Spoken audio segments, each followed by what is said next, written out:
Hello everyone, in this video I will show you how to use Zapier. So first up, once you've logged in, you will see that the prompt is located here. You can enter some prompts. You can enter a prompt to automate your work. But there are some examples here that you can use. So we will say score and reach new leads for any source and then add qualified ones to CRM. Once you do that, it will bring you to another window that shows the template, and you can click try it right here. And then Zapier will build your workflow, as you can see right here.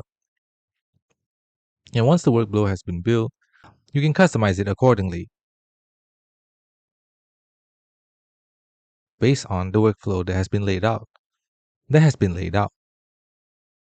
And once you do that, you can continue with the workflow.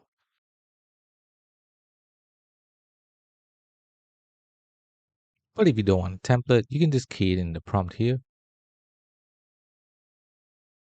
And Zapier will create a workflow for you.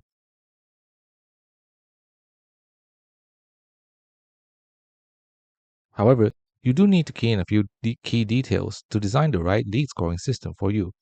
So you will just need to look at the prompts, and you will need to key in the necessary requirements, and your workflow can be established. And that is how you use Zapier for workflow automation. Thanks for watching. Don't forget to like and subscribe for more videos.